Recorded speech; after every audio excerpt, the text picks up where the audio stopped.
জাপানিজরা বয়স বাড়ার সাথে সাথে তাদের ডেইলি যে কাজগুলো সেগুলো থেকে কখনোই বিশ্রাম নেয় না, কারণ তারা বিশ্বাস করে যে তারা যদি বিশ্রামে চলে যায় তাহলেই মৃত্যু তাদের জন্য অনিবার্য বা তারা অসুস্থ হয়ে পড়বে। এই ধরনের একটা থিমে তারা বিশ্বাস।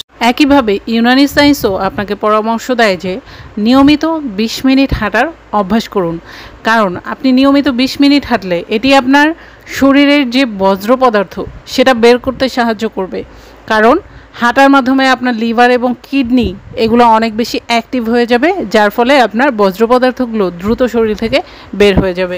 ইবনে সিনার মতো ইউনানি স্কলাররাও মনে করেন যে নিয়মিত হাঁটার অভ্যাস আমাদের মানসিক ভারসাম্য রক্ষার উৎস হিসেবে কাজ করে। তাছাড়া আর্দ্রতা সাধারণত আমাদের শরীরের নিস্তেজতা, অলসতা এবং বার্ধক্যের কারণ হয়, আর আপনি নিয়মিত হাঁটলে আপনার শরীরের এই আর্দ্রতা পুড়ে যেতে সাহায্য করে এবং শরীরের টেম্পারামেন্টটা ব্যালেন্স করতে সহায়তা করে। নিয়মিত কখন হাঁটবেন এটা থেকে গুরুত্বপূর্ণ হলো আপনি আসলে কোন অবস্থায় হাঁটবেন।